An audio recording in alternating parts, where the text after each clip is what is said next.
Hey designers, I'm your instructor, Erin. Today, we will be taking a deep dive into layer masking. If you stick around until the end, we will finish this video by using everything we've learned about masks to create this Surrealist-Inspired image composite in Photoshop. So don't forget to like this video, subscribe to my channel, and hit that notification bell so you never miss a tutorial. Let's get started. Okay, simply put, layer masking is a non-destructive way that you can mask parts of an image. Masking is different from the eraser tool. While the eraser tool deletes pixels, the mask simply hides them. Masking is great because if you hid part of an image for a project, and then hours later, after you've put in a lot more work in the project, and you realize you need to edit the mask, you can always click on the mask and reveal the pixels that you've previously hid. Whereas if you would use the eraser tool, you'd probably have to start all over. So, how does layer masking work? Well, let's just say that I wanted this fish that I have here to look like it's inside this circle.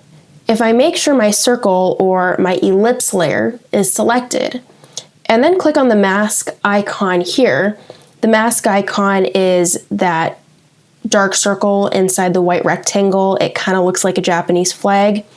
If we click that, we're going to see a mask thumbnail added to the ellipse layer.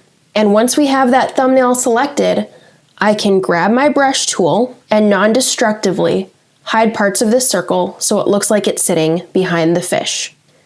When editing a mask, we use the colors black and white. Black hides and white reveals. So whichever color is selected for your foreground color will impact the mask. You may be wondering, why only black and white? What happens if we use a different color? Well, a layer mask isn't storing color information. It's only storing luminance, meaning the lightness or darkness of a color. Black hides and white reveals, and any other color that we pick will be read as grayscale. And grayscale will only partially hide parts of a mask. Most designers and photographers only use black and white when editing a mask and use other methods of adjusting transparencies if transparencies are needed. So let's set our foreground color to black. Make sure you have your paintbrush tool selected and make sure the mask thumbnail is selected, and we can start painting over the circle to mask it out. And as I start painting over the circle, you'll see that it's disappearing. When doing this, you need to be sure that your mask thumbnail is selected in the Layers panel. Watch what happens if I select the image thumbnail or the ellipse thumbnail, and notice how now I'm just painting black with the black paintbrush and I'm not actually masking. So anyways, always double check to make sure that your mask thumbnail is selected. And as you mask, you'll be able to see the areas that you've been masking show up in the thumbnail here. If you look really close, you'll see the black and white on the tiny thumbnail. So here's a tip for how to quickly change the size of your brushes. Instead of going up to your options panel and adjusting your brush settings here, you can also use the left and right bracket keys on your keyboard to quickly change the brush size. The right bracket will make your brush much bigger, whereas the left bracket will make your brush much smaller. You can also adjust the brush hardness and softness by holding Shift and clicking the same bracket keys, and you'll start to notice this thumbnail up here change from hard to soft as you do so. So let's hold down Shift and make this a soft brush, and see how now as we brush it just looks a little feathered. Alright, so now as we mask, you might get to a point where you've masked too much, and so you can always toggle this arrow, switch your foreground color to white, and bring back parts of the mask.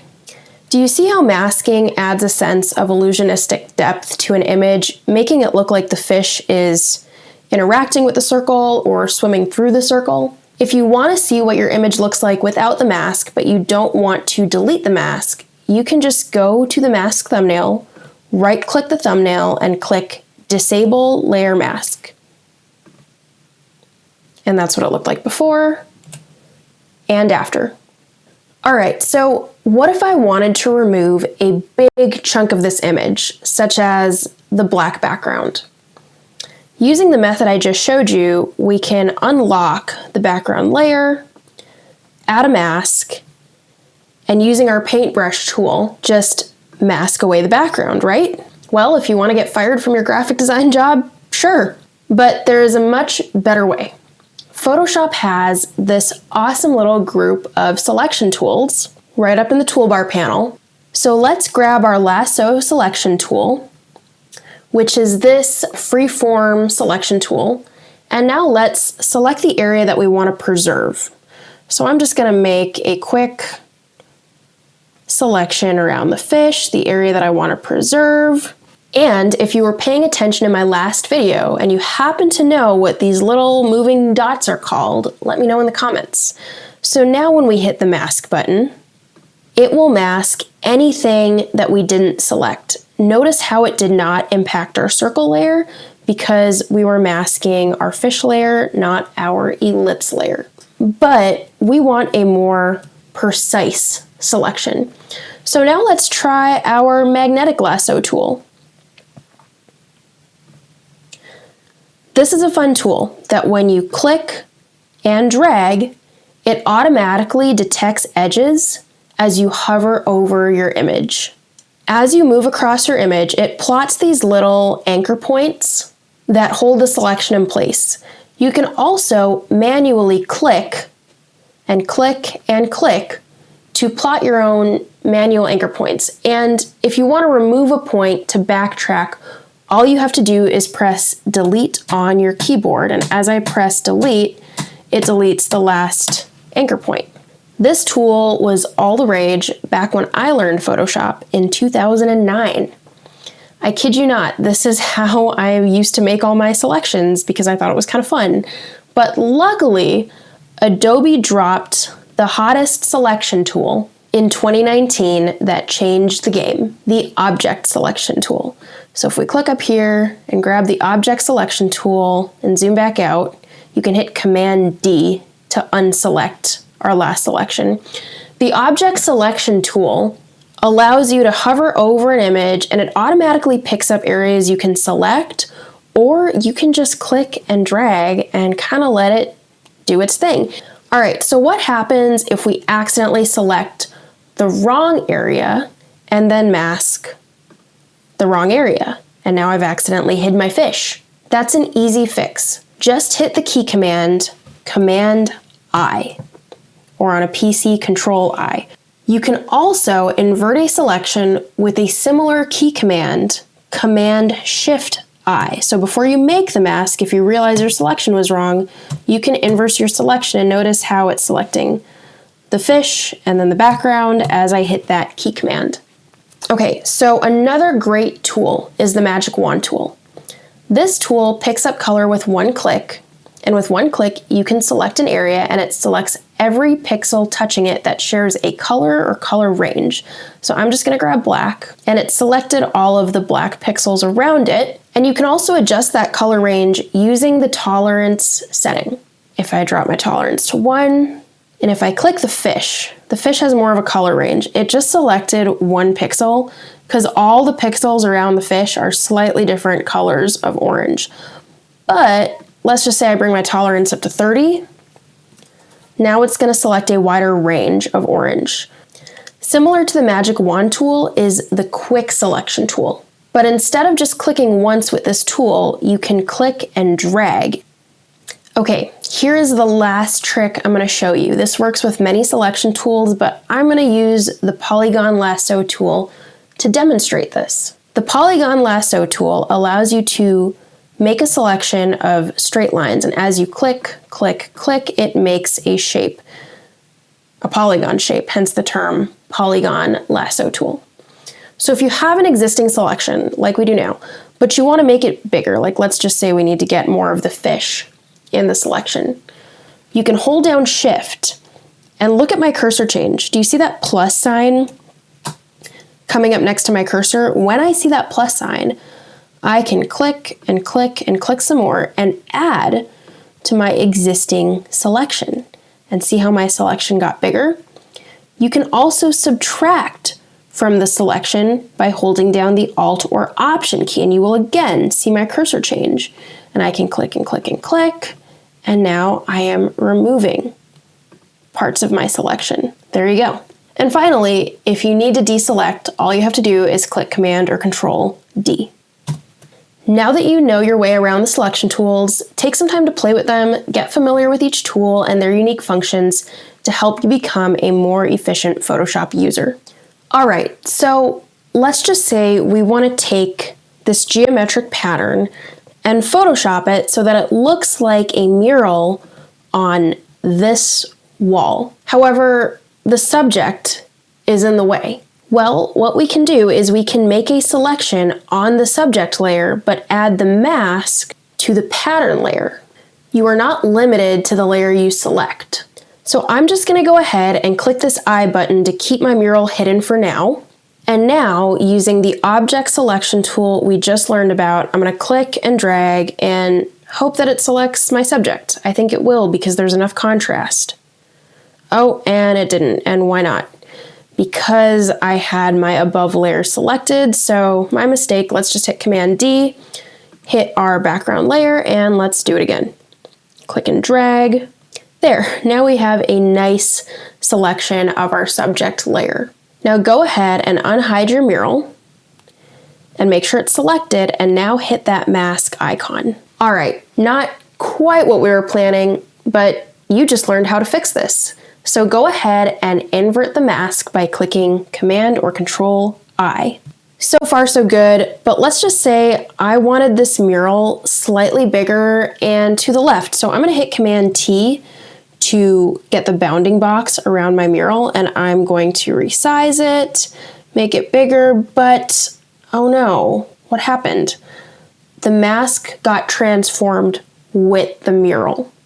So I'm going to hit cancel here. Okay, so why did this happen? Well, the mask thumbnail and the mural thumbnail are linked. Do you see that link icon right between them? So let's go ahead and click that link, and now that link is gone. I'm gonna hit Command T again, and now enlarge my mural layer, and the mask is not being enlarged with it. All right, so now let's clean up the bottom of our mural.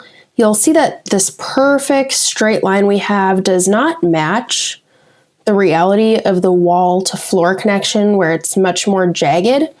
So going to our background layer, we'll go with the object selection tool again and see if it can separate. Here we go, it's separating the floor. And going back to our mural, let's turn that mural layer back on. All I'm gonna do is make sure that my mask layer is selected, and grabbing my paintbrush tool, making sure black is selected, I'm just going to paint in the selection, and I am allowing the selection to dictate the boundaries of the mask. And if we hit Command D, now the edge of the mural is much more uneven, just like the wall to floor connection actually is. All right, so the mural layer doesn't really look real yet, so I want to make it look like it's actually part of the wall. And in order to do that, we kind of want some of the texture of the wall to show through on the mural. So what I'm going to do is I'm going to double click, and then this layer style window will pop up once I double clicked on the layer. And right under blending options, this first window we're seeing, we have the underlying layer. So let's move this here. If I move the cursor, you'll see that moving the cursor on the underlying layer option starts to hide the selected layer and reveal the background layer. You'll see that it's hiding too much of the mural layer when I slide this across. And so to adjust that, all you have to do is hold down your Alt or Option key and then click the slider. And you'll notice that now we've separated the slider into two sliders. And you can grab one and move it while the other one stays on the left side. And you'll notice parts of the bottom layer are being revealed when I move the slider. And you kind of just need to eyeball it and figure out how much of that bottom layer you want to reveal.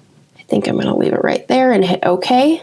It's still a little bright, so you can also just go right to opacity and bring the opacity down too. That's going to kind of desaturate the colors, but I think that's all right. So far, it's starting to look more realistic.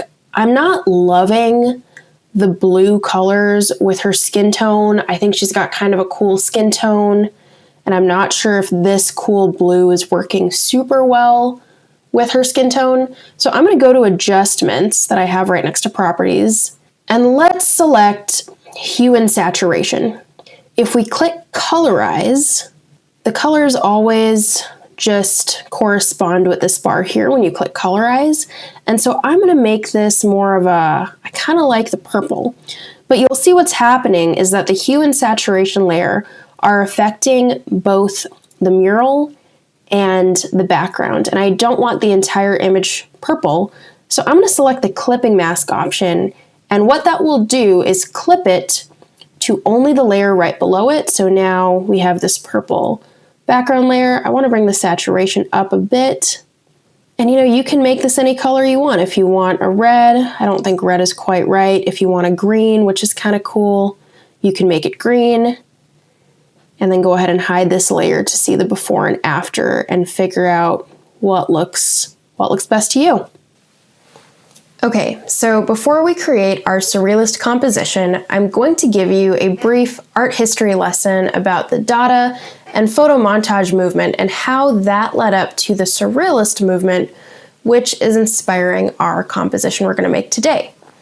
So starting with Dada and photo montage, from around 1910 to the 1920s, artists were reacting to the chaos of World War I and rejected traditional notions of art, using their work to protest the societal norms that led to the horrific war.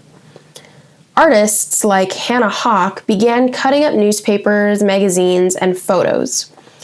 She rearranged them into new and sometimes absurd images, and at first glance, these compositions look like something out of a child's scrapbook, but upon closer examination, deeper messages are revealed. Hannah's most famous piece that we're seeing here is titled Slash with the Kitchen Knife, and this is seen as a sort of analysis or critique of traditional gender roles. These works are considered the first wave of image composites. They weren't just making random collages, they were creating new meaning by taking fragments of culture and putting them together in unexpected ways, similar to what we're doing in Photoshop, only their tools were scissors and glue, and ours are digital layers and masks, but they serve the same purpose, combining different images into single, cohesive pieces. A little later, from the 1920s through around the 1940s, Surrealism emerged. Surrealist artists like Salvador Dali and René Magritte created dreamlike, impossible juxtapositions. For example, Magritte might paint a man whose face is hidden by a floating apple, or Salvador Dali might place melting clocks across a barren desert. And my personal favorite is Magritte's Man with Birds in a Cage. This facial overlay that we're seeing here just reminds me of a double exposure. One surrealist who ties in photography was Man Ray. He experimented with darkroom techniques like rayographs and solarization, where he altered and layered photographic images. And this blurred the line between fine art and photography, which was groundbreaking at a time when photography was seen more as documentation and not widely accepted as an art form. While the Surrealists were not graphic designers in kind of the modern professional sense, their visual language heavily influenced advertising, editorial design, and visual communication throughout the 20th century. We see similar artistic techniques in modern-day commercial work. For example, famous album covers like the Beatles or Michael Jackson's album cover. Book covers inspired by these traditions. And even popular movies like the Black Panther are all examples of commercial image composites designers and artists are commissioned to create. So when you're building your image composites in Photoshop, you're part of a much longer tradition stemming back to the early 1900s that is still very much relevant in today's professional landscape. All right, so let's get started on our image composite. Here I have my iMage open. Remember, you can download all the images in the YouTube description. And now we're going to go to File, Place Embedded, and place the image of the waterfall. If you remember from the beginning of this video, we're essentially making a composite where the waterfall is coming out of the eye. And let's just hit this check mark. So we want to remove the sky of this image right away. Photoshop has a cool feature where you can click Select and then Sky, and it selects the sky. Now, if we just hit mask, what's going to happen is it's going to get rid of everything but the sky because the sky is selected. So let's use our key command that we learned, Command-Shift-I, to inverse the selection. And now we can go ahead and hit mask. And now we've masked out the sky. Once we have the sky masked out, let's grab our Move tool and start to position our photos kind of where we want them to go. So if I grab my waterfall image and hold down Shift, Shift will keep it even and straight while I move it down, and I don't want any of these people here in the composition. So let's move them out of the way. We'll need to grab our background layer. It's locked right now, so let's drag that lock icon to the garbage. And let's grab our eye layer and move that up. I'm going to click my waterfall layer and make it bigger. So I'm going to click Command-T. That will bring up my bounding box. When I am making an image bigger, notice how as I move it, it's expanding from the corner from left to right. If I hold down Alt or Option and make it bigger, it will expand from the center. That's kind of a nice trick. I'm going to hit OK and then move this to the left just a little bit and up. I want the waterfall right in the pupil. And you know, this mountain is right in front of a place I don't want it. I'm gonna hit Command-T again.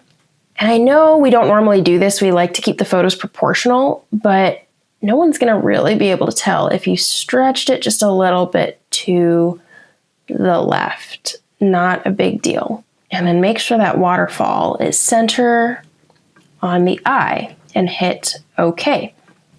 Now, if you zoom in, you can see areas where the mask is just a little janky on the waterfall. So let's go ahead and click this mask icon. We can grab our brush tool to clean up the mask just a little bit. You'll notice that I have my brush hardness is down to 25%, so it's kind of a soft brush. I'm going to make it a little bigger. And let's just clean up some of these areas.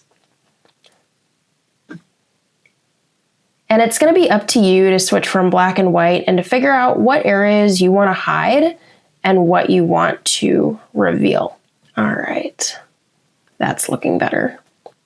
All right, so now looking at this image again, while the waterfall looks pretty good, the hills in front of the eyelashes just seem a little abrupt. I'd like to create some illusionistic depth by making it look like the eyelashes are coming in front of the hills. So let's go to the mask that we already have, click that thumbnail, make sure you have your brush selected, and let's start to hide parts of the mountain. You want to be careful with your brush size here. I'd say make it a little smaller so you don't mask out too much, and start to slowly reveal some of that eyelash. And again, you might be going back and forth between hiding and revealing parts of the image. That's just kind of the nature of layer masking. So let's actually see what happens when we just see the whole eyelash. All right, so now I can see the whole eyelash. I've definitely masked out too much of the mountain, so let's bring some of that greenery back in. I think I'm going to grab a selection tool and select all of the dark areas. I've grabbed the Magic Wand selection tool since it's good at selecting colors. And now I'm going to inverse my selection, Command-Shift-I. So that way the eyelashes won't get affected when I bring back more of the mountain.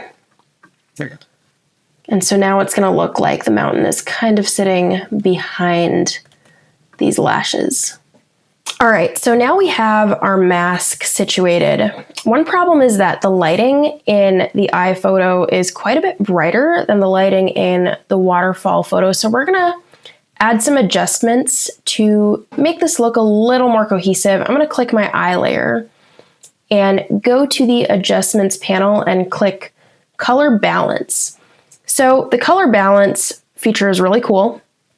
You're going to see these different sliders. And so if you were to grab a slider, let's just grab cyan and red and move this towards cyan, you're going to minimize all the reds and maximize all the cyans to get a different effect. And same thing, if you move it towards red, you're going to get a much warmer tone. So like warm versus cool.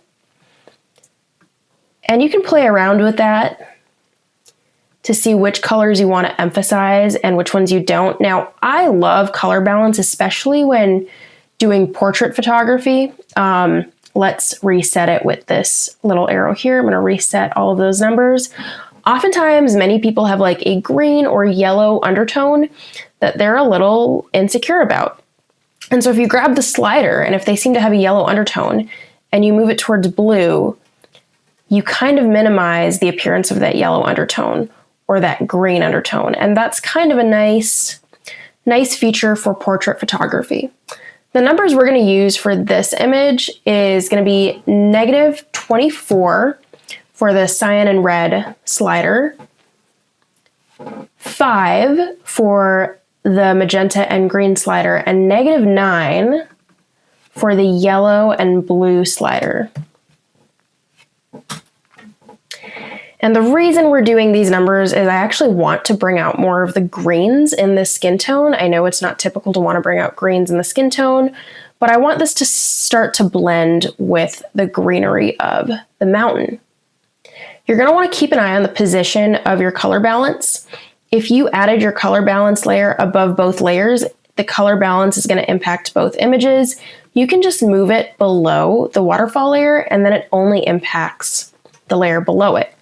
So now let's click our waterfall layer and add a curves adjustment layer above that. So now I want you to grab the line on the histogram, and if you bring it up, you're gonna brighten everything. We're gonna bring it down and darken everything. Okay, so one thing that I haven't talked about yet is the mask that is connected with the adjustment layers. So if you haven't noticed yet, every adjustment layer we've added, including the color balance and the curve, automatically comes with a mask thumbnail, which we have here, and I have mine selected. And notice how when I select it, the properties panel changed. You can click the histogram icon to bring back the histogram, or you can click the mask icon to bring up the mask settings. You also have the icons here that you can toggle from. We want the mask on, and we are going to hide some of this adjustment layer. So the darkness we added, we're going to hide some of that. So let's go ahead and grab our brush tool and make sure your brush is fairly big, like that. And then make sure you have the hardness set to 100. We're not going to feather it just yet. And somewhere in the middle of the canvas, just click once. All right, do you see how we have masked out the adjustment layer and it reflects right on the thumbnail? Now I'm going to hit Command T. And Command T puts a bounding box around the brush stroke that we just created. And so the effect I want is called a vignette. And a vignette essentially is just a dark blur around the edges of a photo. So traditional vignettes are oval shaped and the corners are a dark blur or sometimes even a white blur. There are white vignettes. So go ahead and just make the vignette the kind of size and shape you want. And under properties, there is this feather option. Now, because we used a hard brush, we can manually choose to feather it right here. Oh, we gotta hit OK first. We can manually choose to feather it right here. And you can kind of choose how much of a feather you want. I have mine at about 117. You can also click Command T again to adjust the shape of your mask if you're not quite happy with that. Now, if you hold down Shift and click the mask icon, you can temporarily disable that. to see what it looked like before and now what it looks like after. All right, so now that we have our image pretty much at a good place, I do want to show you a view mode here in the toolbar.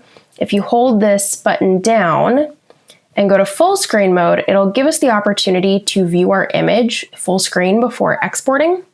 You're going to get a pop-up explaining that you can exit full screen by hitting Escape or F.